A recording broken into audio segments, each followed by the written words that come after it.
My colleagues, and good morning, dear listener. Let me just start from where TV stopped. I'm surprised that he didn't mention that the issue of local government autonomy didn't sail through. Because he is one of my very good friend that likes telling us that politics is grassrooted. Local government autonomy is supposed to drag the development to the grassroots. And that one, I didn't see the light of the day. We only have the State House of Assembly and the State Judiciary getting the nod of the asset of the president. Well, going forward, I know the local government employees will not lay down they will keep pushing to see how they will get autonomy. Back to the elections, Amici, as my colleagues have said, interesting times. We saw the emergence of a 26-year-old lady in Kwara State that won election. We saw the young man in Yobe State, Lawan, that won the election too. What happened to him? Very interesting. They say he posted something on Facebook. He posted something on Facebook. So is it the speaker? The speaker who has been at the State Assembly since when the young man was for about 20 years or so.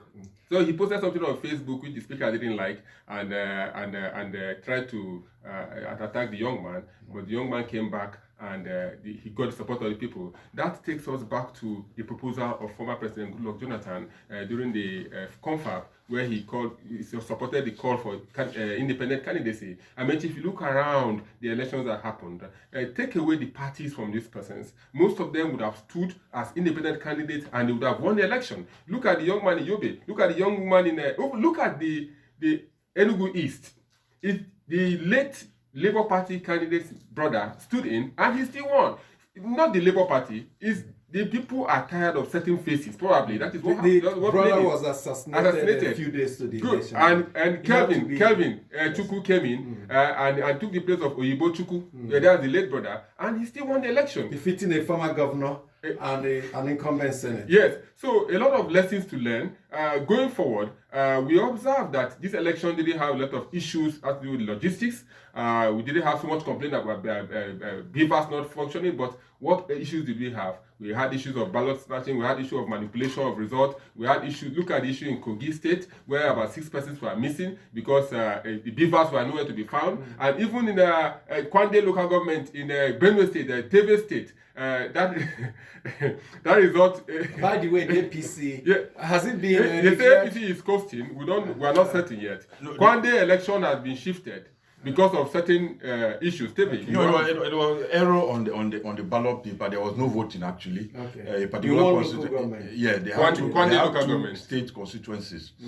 So there was a mix up in all of that. Okay. And unfortunately, instead of them allowing that the governorship election should hold, they said no. If we can't vote all the elections, we're not voting anyone. So the people resisted it. Yes, and INEC had no option but to oblige. So now that's the power of the people. The people, and now the INEC, everybody is caught up in the web of. At the end of the day, the margin of victory, or whoever wins, the margin of victory, if is less than the number of persons who collected PVCs in Kwande local government, then that declaration cannot be made. Well, let's quickly tell you that in Kano, perhaps after Lagos, Kano is the most state of interest. NNPP was declared winner. Not just that, after that, the government was forced to declare curfew because of heightened tension. Now, there's what Shola said, and I'll take off from it. He said, now is time, despite the many issues that threw the election, time to move ahead. The governor has to apply wisdom and bring everybody on board. And I said, I think it's a very dangerous development. We were here when Kogi held his governorship election. Up till today, that governorship election was referred to as ta-ta-ta-ta-ta. What do I mean by ta-ta-ta-ta-ta? Gunshots, because gunshots reigned supreme. Nothing happened. People were not held to account. We thought it was just one of those things. Okay, let the governor reach out. Let's move ahead. Let's forget the past. Any society that operates on that plank is gradual. You're like a miller. You go with a saw. How do you call it? Chainsaw. And you're cutting the root of a tree. And those up will say, no, he's he's just saying, don't worry, he's just trying to get the back of the tree out of it. But it's a progressive destruction of our society. Flowing from what happened in, we also saw some similar thing in Bayelsa State, where it was all gunshots and all that. Even the military were engaged in a combat manner with armed militants. When this happened and we look the other way and think we can move on as a nation, we're just being like the ostrich that will bury his head in the sand, thinking that it has hidden. You're still out there. There were many cases of ethnic slur. Some persons targeted a particular ethnic group and insisted that they do not have the right to exercise their fundamental human rights of voting for their rightful candidate. Condemned. They try to make it an ethnic thing. It's a Yoruba thing, it's not an Igbo thing. And people came out. It's well captured in some of our mails we'll be reading. People came out to threaten citizens. And what did police say? The major one, he said, is a joke. We should take it as a joke. Now, who's joking here? When things that will undermine the roots of our society happen and we look the other way, we don't take punitive corrective action, who do you think we are helping? We are doing a disservice to ourselves. Now, there are wider implications for this. Correct. If you take a look at what happened in other places where there were big crises that led to near destruction of a society, this is how it started. Gradual by gradual, it will get to a point where it will explode, and when it explodes, people will start shouting. But it will not get there. We must take steps to protect our society. Some people are trying to make it an ethnic thing. People have been cohabiting in Lagos all this while. You won't hear Yoruba, Igbo, or indigenous till it's time for election. And all my life as a political scientist student, there is always the political elites that will try to ethnicize politics. The people of Lagos, a cosmopolitan society, has been living peacefully. The marketplace mentality operates there. If you go to any market in Lagos, you see everybody, and patronage is not based on ethnicity. It's based on who is offering the better value. So when citizens come out and make a categorical statement targeting the Labour Party candidate because he's married to someone from outside his tribe, and the mother is from someone from outside the tribe, and those who also marry from other tribes are part of those. One of them from Oshun, who has a triplet from a woman and a wife from another tribe, is one of those insisting that that should not happen. That this Lagos belongs to a particular ethnic group. We must call for caution.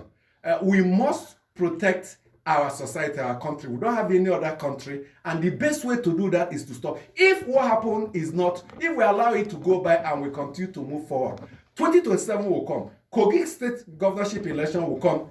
Is it this year or next year? November 11. We'll continue to erode our values till to get to a point we'll not. Amechi, you've used almost 4-5 minutes to speak your mind about this. From the depths of my heart, I totally condemn, and I said in my words, condemn what happened in the of people going to certain places. I'm Lagos born and bred. I'm here in Abuja now. All my kids are born in Abuja.